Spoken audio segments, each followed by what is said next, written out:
Salut à tous, on se retrouve pour l'épisode 2672 du Zap Image. On commence aujourd'hui en ce mercredi 15 novembre avec des anniversaires et tout d'abord l'anniversaire du champion du monde argentin Paulo Dybala. Il fête aujourd'hui ses 30 ans, l'attaquant de l'AS Roma. On lui souhaite un très bon anniversaire.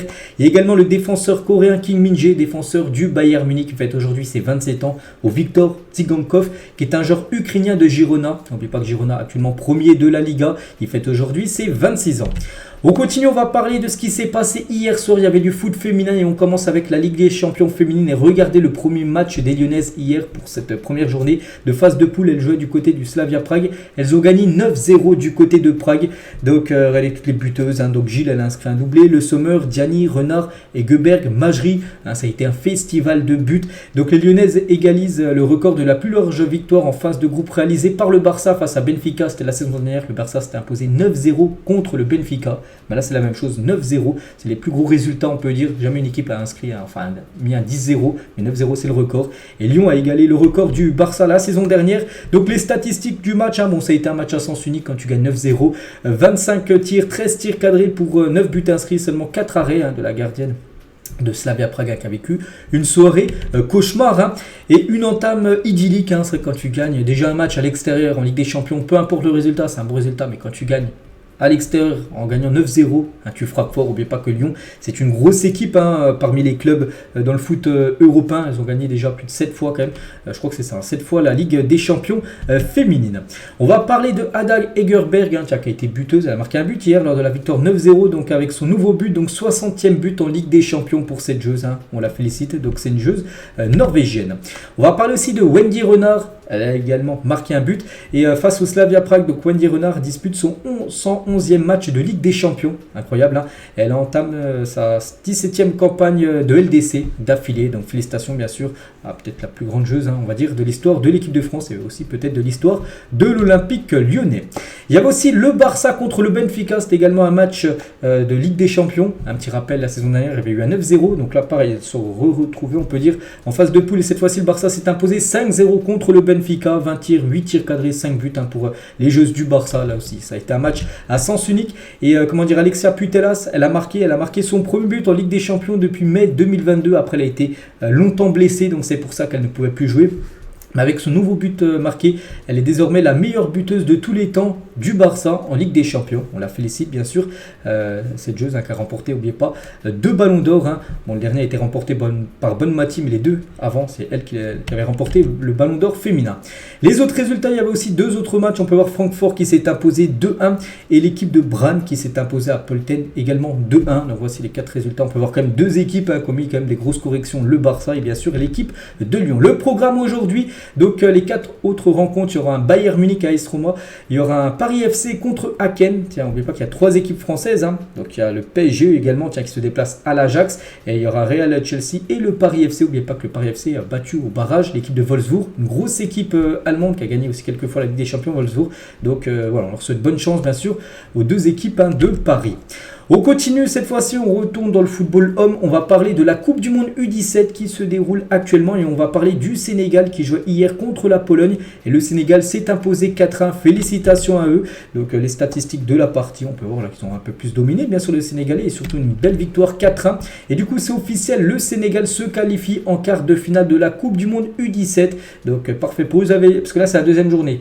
La première journée, ils avaient également gagné, donc voilà, ils ont gagné leurs 2 premiers matchs et du coup c'est officiel, ils se qualifient. Et on va parler de ce joueur, les gars, nous on a surveillé, il s'appelle Idrissa Gueye. On a l'impression que c'est un joueur qui jouait au PSG avant, mais non, c'est juste le même nom et le même prénom. Donc il a été auteur d'un triplé, ce Idrissa Gueye, avec le Sénégal hier lors de ce match contre la Pologne. Et concernant Idrissa Gueye, qui a reçu le prix homme du match, avec son triplé, c'est plutôt logique. Il a dit: nous restons fixés sur ces consignes, on veut prendre les matchs un à un. Il ne faut pas s'enflammer, on veut rester dans l'humilité tout en respectant notre identité de champion d'Afrique. Nous sommes là pour défendre le Sénégal, mais aussi le football africain. Voilà ce qu'il a pu dire. Et quand il dit on est là pour respecter notre identité de champion d'Afrique, parce qu'oubliez pas que l'équipe sénégalaise avait gagné la CAN U17 il y a quelques mois. Puis là, ils sont en train de bien performer lors de cette Coupe du Monde. J'ai dit avec 2 matchs, déjà 2 victoires pour eux. Il y avait un Japon contre l'Argentine. L'Argentine s'est imposée 3-1 avec bien sûr cette sélection U17. On peut voir les statistiques de la partie. L'Angleterre jouait contre l'Iran. Victoire des Anglais 2-1 avec les stats aussi totalement dominées par l'Angleterre. Et le Brésil, les gars, jouait contre la Nouvelle-Calédonie. Et déjà 9-0. Un gros résultat. Tiens, on parlait tout à l'heure d'un 9-0 avec Lyon. C'est la même chose pour les U17 brésiliens. Mais regardez comme ces stats. J'ai jamais vu des stats comme ça. Pourtant, souvent, je montre les stats, les gars, des matchs. Ça fait plus de 5 ans. Mais j'ai jamais vu une équipe qui a tiré plus de 77 fois. Je ne sais pas si vous vous rendez compte, 77 tirs. Bon, il y a eu 23 tirs cadrés, ce qui est quand même très moyen quand même de la part du Brésil. C'est-à-dire qu'il y a quand même plus de 54 tirs hors cadre. Donc voilà. C'est vrai que quand tu tires 77 fois, tu marques 9 buts. Pour moi, le ratio n'est pas super bon. Ça aurait pu finir à 20-30-0, pourquoi pas. Donc voilà, bon, ça reste comme un 9-0 bien sûr pour le Brésil, mais beaucoup de tirs à côté. Bon, après, voilà, la victoire est bien sûr énorme pour les Brésiliens. Le programme aujourd'hui, Mexique, Venezuela, USA, États-Unis, Burkina Faso, il y aura un Nouvelle-Zélande, Allemagne et l'équipe de France jouera contre la Corée du Sud. Ce sera le deuxième match pour les Bleus. Ils avaient déjà joué contre le Burkina Faso, ils avaient gagné je crois 3-0 le premier match. Ils ont aussi les États-Unis dans la poule, les Français. Donc aujourd'hui, ça sera la Corée du Sud à 13h. Donc on parlera bien sûr de ces résultats demain.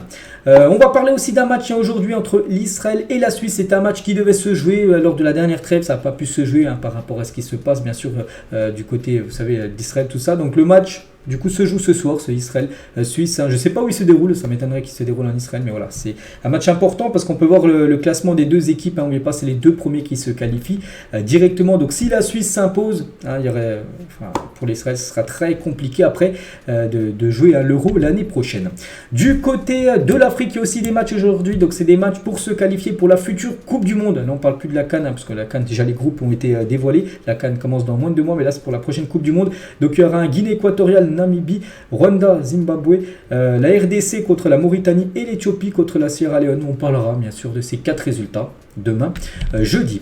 On prend la direction de l'Argentine. L'Argentine va jouer 2 gros matchs, dont un contre le Brésil. Tiens, Léo Messi, les gars, de retour, lui qui ne jouait plus là, avec son équipe de Miami parce qu'ils ne sont pas qualifiés pour les playoffs, on va dire, la MLS. Mais il peut jouer bien sûr avec l'Argentine. On peut voir lui, on peut voir aussi Rodrigo de Paul, son ange gardien, celui qui le protège du côté de l'Argentine.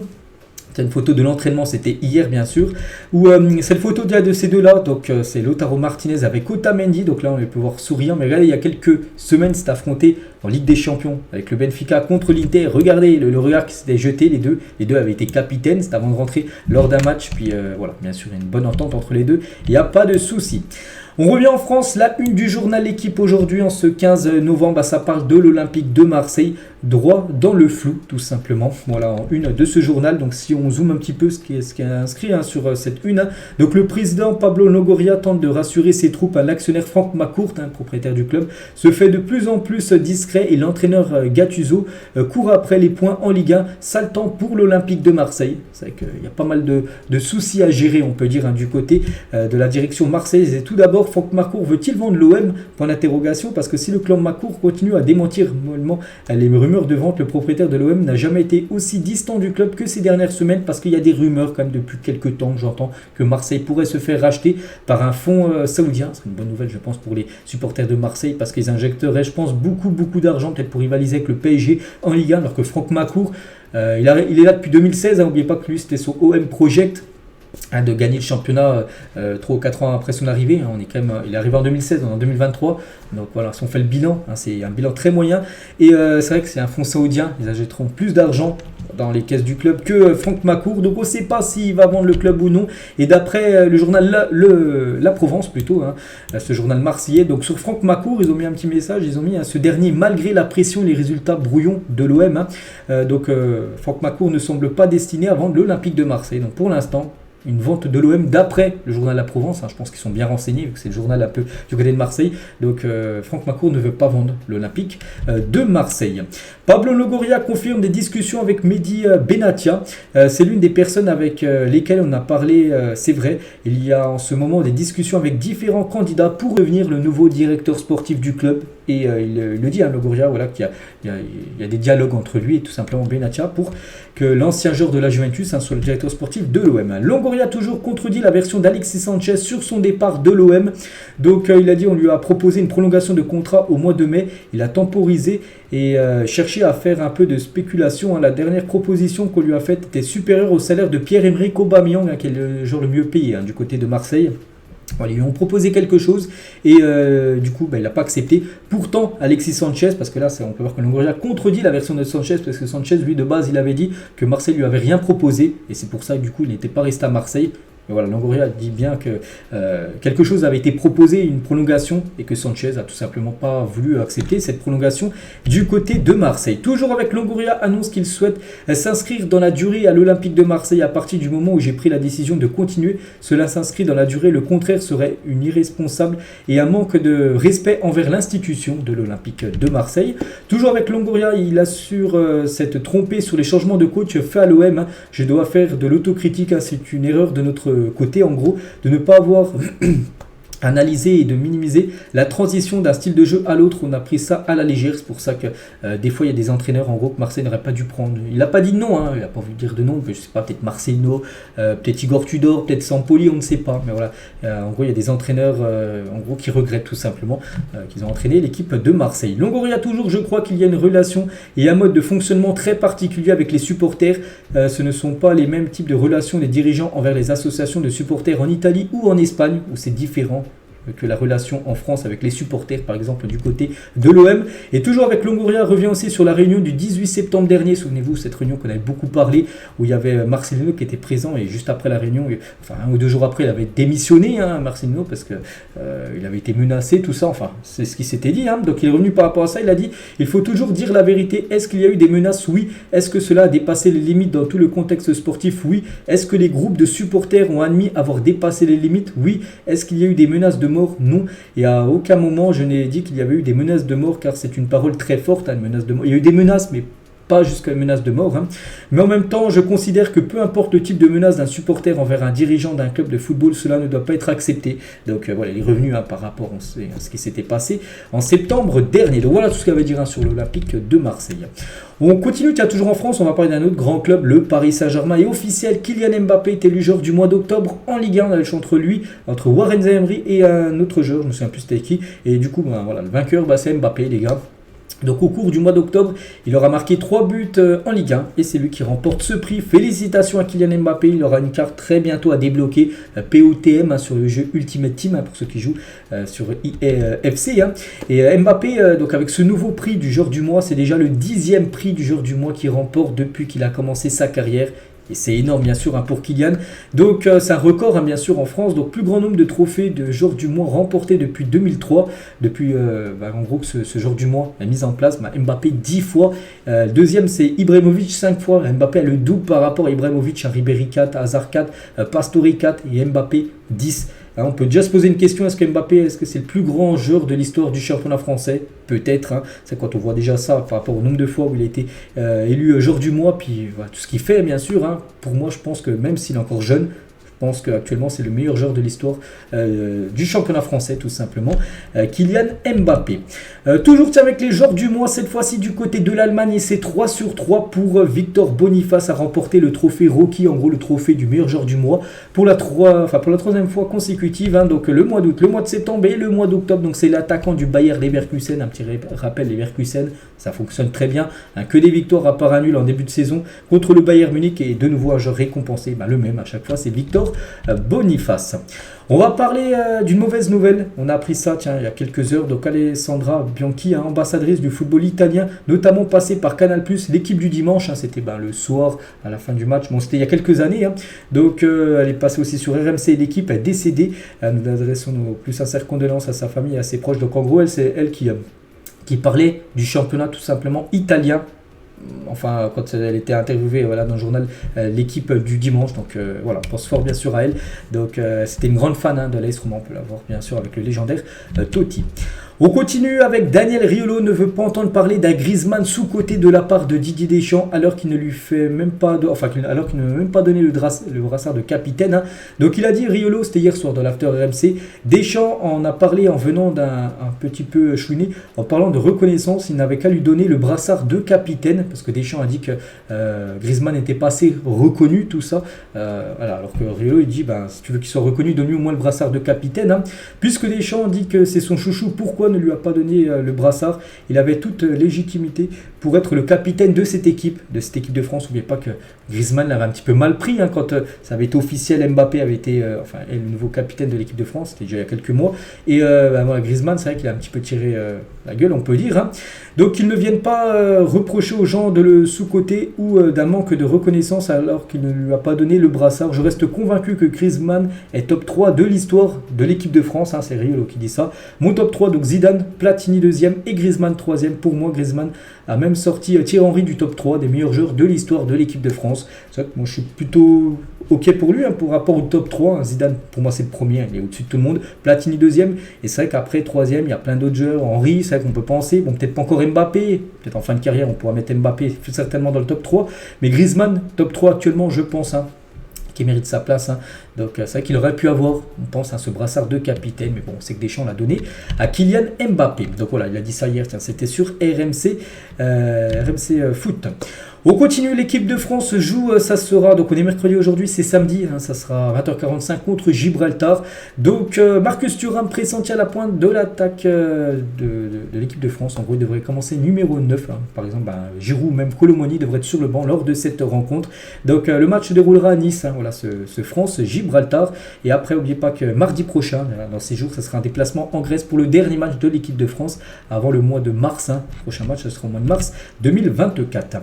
Warren Zaïre-Emery, tiens, on sait que c'est nouvelle attraction parce que c'est un jeune joueur, hein, maintenant qui est en équipe de France A. Donc il a fait une bonne impression lors de l'entraînement de l'équipe de France ce mardi, donc hier. Hein. Il a délivré une passe décisive et a fait il a fait partie de l'équipe gagnante aujourd'hui parce qu'il y a eu entraînement et toujours à la fin des entraînements, il y a un match entre les joueurs et donc il a délivré une passe D lors du match et il était dans l'équipe gagnante. Rafaela Pimenta, donc agente de Paul Pogba, agente aussi de Erling Haaland par exemple. Hein. Donc elle parle de Paul Pogba, elle a dit ce que j'aime chez Paul, hein, c'est qu'à chaque fois que quelque chose de négatif se produit, il fait de son mieux pour en tirer une leçon. Je serai toujours là pour Paul, hein, il fait partie de ma vie et je lui suis reconnaissante de la façon dont il m'a traité, toujours avec respect. Les gens jugent souvent qu'une cause de sa coupe de cheveux. Mais Paul ne serait pas chez lui à réfléchir pendant 6 heures à sa coupe de cheveux. Il n'y pense que sur le moment avec son coiffeur. Quand Paul faisait sa coupe de cheveux sur Instagram, il était en avance sur son temps. Aujourd'hui, tout le monde le fait. Si vous allez à la Lazio, ils ont une très belle salle de coiffure au centre d'entraînement. Je ne sais pas trop pourquoi elle a dit ça, mais bref, voilà, en gros, elle dit que Paul Pogba, on sait qu'actuellement, sa carrière est un peu compliquée. En plus, maintenant, il va être suspendu. On ne sait pas encore combien de temps officiellement il est suspendu, mais ça pourrait jusqu'à 2 ans. Il remontera la pente, en gros. Paul Pogba, voilà ce que peut dire son agente. Le LOSC entre en guerre avec le propriétaire de son stade. Donc les dirigeants lillois aimeraient revoir à la baisse le prix du loyer en raison de plusieurs problèmes, hein, dysfonctionnement, état de la pelouse, tout ça qui est très médiocre. Hein. Problème, le LOSC doit déjà près d'un an de loyer après n'avoir pas payé plusieurs trimestres dus parce que du côté de Lille, il y a le stade bien sûr, Pierre Mauroy, mais il n'appartient pas au LOSC, il appartient à la mairie. Et du coup, en gros, Lille paye la mairie pour jouer dedans, tout simplement, et du coup ils leur donnent déjà plus d'un an de salaire, de paye qu'ils n'ont toujours pas donné, et en gros ils aimeraient payer moins tout simplement parce que l'état de pelouse tout simplement est pas bonne, tout ça. Donc voilà ce qui se passe du côté du LOSC. On va parler d'un joueur qui arrête sa carrière, les gars, c'est officiel, c'est Alex Song, 36 ans, annonce mettre un terme à sa carrière professionnelle. Donc il a joué à Arsenal, il a joué au Barça, il a joué à Bastia, en France. Donc il a joué aussi avec la sélection du Cameroun. Donc voilà, pour lui, 36 ans, c'est fini le football. Et on vous remet une de ses déclarations légendaires quand il se prenait pour Thierry Henry alors qu'il venait de signer à Arsenal. Il a dit: j'arrivais à l'entraînement et puis je voyais le King, donc Thierry Henry, arrivé avec une voiture. La voiture, c'était un bijou, et donc je me suis dit qu'il fallait la même voiture coûte que coûte. Vous savez, en tant que joueur, quand tu vas au concessionnaire, tu signes des papiers, on te donne la voiture, puis on fait des prélèvements sur ton salaire. C'est comme ça que j'ai réussi à avoir la même voiture que le King. Donc il voulait en gros la même voiture que Thierry Henry, tout simplement. Mais je vous jure qu'au bout de 2 mois, j'ai fait retourner la voiture. Tout mon argent allait dans le carburant et je leur ai dit: donnez-moi une Toyota. Votre machin, c'est trop pour moi, parce qu'il faut la payer la voiture, bien sûr. Il y a l'assurance, l'expérience, il y a l'essence, tout ça. Et pour lui, c'était compliqué. Donc voilà, redonnez-moi, je vous redonne la voiture. Redonnez-moi une autre voiture, bien sûr, qui consomme beaucoup moins. Quand je suis revenu à l'entraînement après ça, donc Thierry Henry m'a demandé, mais fiston, elle est passée où ta voiture? Je lui ai dit, grand, cette voiture là, c'est pas mon niveau, tout simplement. Donc voilà, bon, c'était une petite anecdote voilà, sur Alex Song, vu qu'il prend sa retraite, tout simplement. Donc on lui souhaite bonne chance dans ce qu'il va entreprendre maintenant pour son après-carrière. Fragilisé par le mauvais début de saison de Rennes, 13e de Ligue 1, c'est que Rennes, les gars, ça déçoit. Ils sont quand même premiers de leur groupe d'Europa League, mais 13e de Ligue 1. Donc Genesio dirigera l'entraînement encore aujourd'hui, mercredi, mais son avenir reste incertain. On ne sait pas s'il va réussir à encore être coach pendant la trêve. Là, c'est pas sûr. À tout moment, il peut se faire licencier. Donc, on verra. Et concernant un coach où lui, vraiment, il était sur la sellette et ça y est, c'est fini, les gars. C'est Rudy Garcia, limogé par Naples. Donc, c'est officiel. On s'en doutait avec la défaite contre c'était qui Empoli, 17e de Serie A. C'était dimanche à 12h30 le match. Ils ont perdu 1-0 Naples. Et bon, on savait. De toute façon, même un nul, je pense qu'il aurait été licencié. Alors, une défaite, c'est encore pire. Donc, c'est fini pour Rudy Garcia. Donc son bilan seulement 14 matchs, c'est qu'il n'a pas eu beaucoup de matchs. Donc 8 victoires, 3 nuls, 3 défaites. C'est une décision logique d'Aurelio De Laurentiis selon vous? J'en sais rien, mais bon, voilà, il n'a pas fait l'affaire tout simplement du côté du Napoli. Donc c'est fini. Et du coup, les dernières expériences d'entraîneur de Rudy Garcia, donc déjà départ de Lyon d'un accord commun, licencié d'Al Nasser, le club où jouait Ronaldo, et licencié de Naples. C'est qu'à chaque fois, les 3 derniers clubs, à chaque fois, ça a été un flop tout simplement. Rudy Garcia. Et on le sait, nos entraîneurs français ont du mal à s'exporter en dehors de la Ligue 1, mais à ce point, avec le licenciement de Rudy Garcia du Napoli, nos entraîneurs français sont maintenant absents des meilleures divisions européennes. En Première Ligue, il n'y a pas d'entraîneurs français ni en Espagne, ni en Bundesliga, ni en Serie A, ni en Eredivisie. Bon, en Ligue 1, il y en a bien sûr, ni au Portugal, en Belgique, en Turquie, en Écosse. En gros, voilà. C'est vrai que les grands entraîneurs français, on sait que bon, il y a Deschamps, entraîneur de l'équipe de France, il y a Zidane, mais bon, Zidane, il prend plus de club. Il y avait Laurent Blanc, mais actuellement, il est sans club. Vous savez que actuellement, les entraîneurs français, regardez, il n'y en a aucun dans tous les championnats où il y a une croix juste avant. On parle quand même de gros championnats comme la Liga ou même la Première Ligue. Donc voilà. Concernant, bien sûr, Rudy Garcia. Et du coup, qui est le nouveau coach? On parlait beaucoup d'Igor Tudor. Ça n'a pas pu se faire, en gros, Igor Tudor, parce qu'il voulait 2 ans de contrat. Naples ne voulait pas. Naples voulait un entraîneur avec un contrat jusqu'à la fin de saison. Et du coup, lui, il est accepté. C'est Mazzarri, les gars. Et du coup, c'est officiel. Walter Mazzarri prend sa succession. Voilà, donc c'est lui le nouveau coach du Napoli. Donc, il avait déjà coaché Naples. Il avait coaché l'équipe entre 2009 et 2013, 4 ans. L'équipe, à l'époque, il y avait Cavani, Lavezzi qui était au club, avec cette triplette-là aussi, avec Hamzik, qui était les 3 là du côté de Naples. Donc voilà, c'est Mazzarri maintenant le nouveau coach de cette équipe du Napoli. On continue, les gars, on va parler de Andros Towson, donc c'est un genre de Lutonto, livre ses secrets pour faire durer sa carrière plus longtemps. Il a dit: tous les soirs au dîner, je mange des pâtes de poulet cuites à la vapeur. Le collagène dans les pâtes de poulet permet de mieux performer. Il y a tellement de bonté. Il intègre même désormais dans des pilules et des injections de performance. Je commande des pâtes de poulet en quantité massive. Tu peux les faire bouillir. Je les fais cuire à la vapeur 20 minutes et c'est délicieux. C'est comme une aile de poulet et je me sens incroyablement bien physiquement. Voilà, donc si vous êtes footballeur ou vous voulez faire une grande carrière, écoutez Towson, c'est des conseils. Mangez des pâtes de poulet, ce qui paraît ça booste, on va dire, les performances. Un journaliste a posé une question à Rodri, donc Morata, son collègue en sélection, ou Erling Haaland, son collègue à Manchester City. Il a dit évidemment Morata. Il est parmi les plus grands de notre histoire en termes de buts. La vérité que j'ai beaucoup de chance de jouer avec eux. Mais voilà, il a une préférence pour Morata plutôt que Erling Haaland, son collègue du côté de City. beIN Sport reste en jeu pour les droits TV de la Ligue 1, parce qu'on sait les droits TV de la Ligue 1. Pour la prochaine période, de 2024 à 2029, on ne sait toujours pas. Donc à ce jour, l'option DAZN Amazon est la plus réaliste pour la Ligue 1, mais le diffuseur franco-qatarien beIN Sport, dont les dirigeants ont rencontré ceux de la LFP lundi, n'a pas encore renoncé. Donc voilà, ça peut être sur beIN Sport. Peut-être beIN Sport diffusera la Ligue 1 pour la prochaine période, ou peut-être DAZN Amazon, par exemple DAZN. Les gars, ils diffusent, je crois, les matchs de Serie A. Donc voilà, ils pourraient peut-être diffuser la Ligue 1 de les années futures. Là, ça va être décidé très prochainement.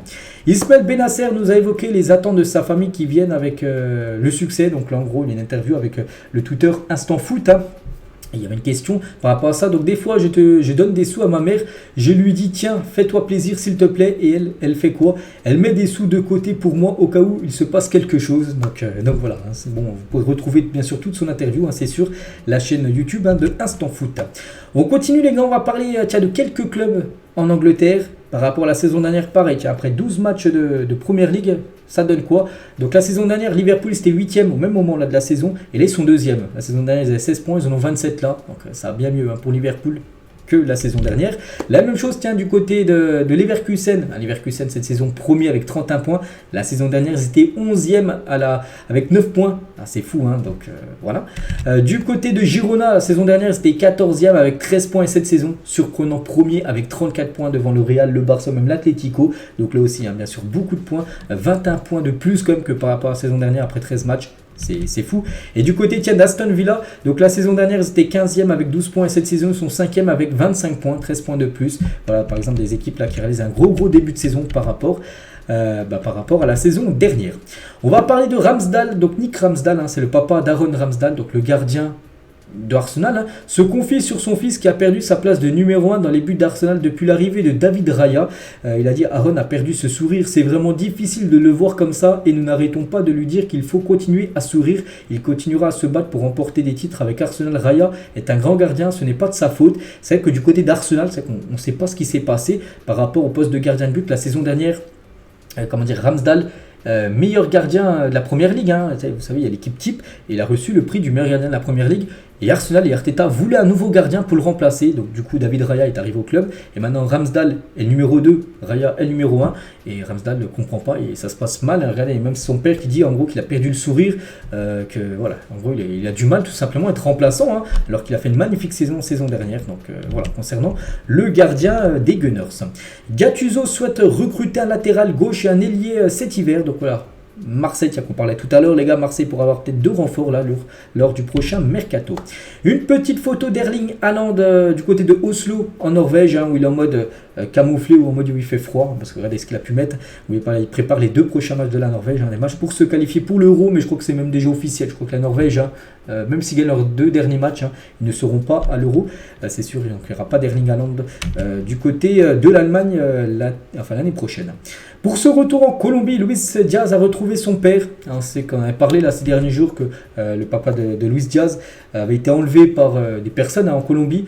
Donc du coup il a été relâché, hein, tout s'est bien passé heureusement. Donc voilà, vu que Luis Diaz est de retour en sélection, vu qu'elle a trêve internationale, il a pu retrouver bien sûr son papa. Donc des magnifiques images.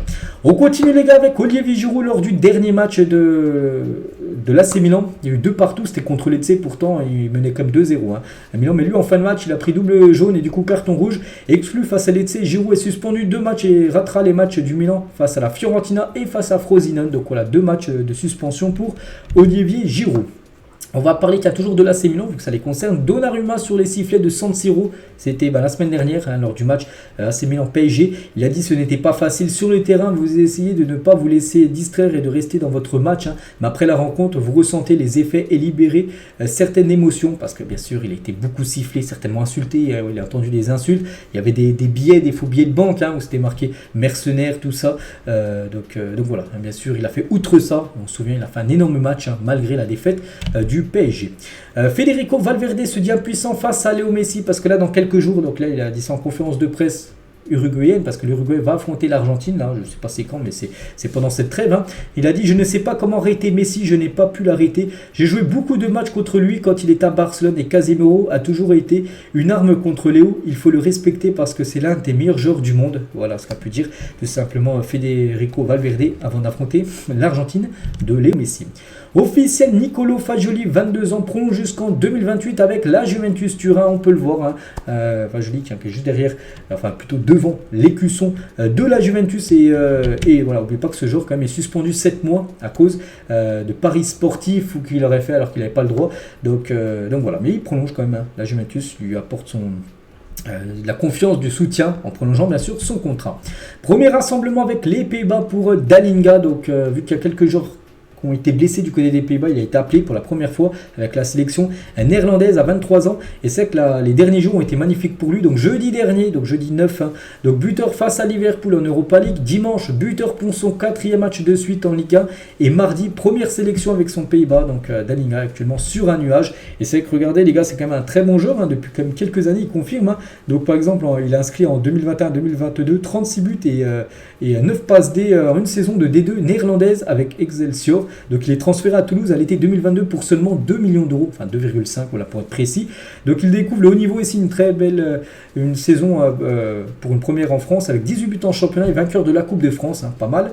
Il confirme aussi en ce début de saison avec 7 buts, dont 3 en Europa League. Il vient d'être appelé avec les Pays-Bas. Donc voilà, un nom à surveiller bien sûr, ce Danga. Et je pense que ça sera compliqué pour Toulouse de le conserver la saison prochaine. On va parler d'une pépite, le jeune français de l'AC Milan, Clinton Enciala, 19 ans, suscite les convoitises de clubs français, allemands, italiens et belges. Donc buteur face au PSG en Youth League, c'était la semaine dernière. L'ancien Nantais a reçu une offre de contrat de 3 ans du club lombard.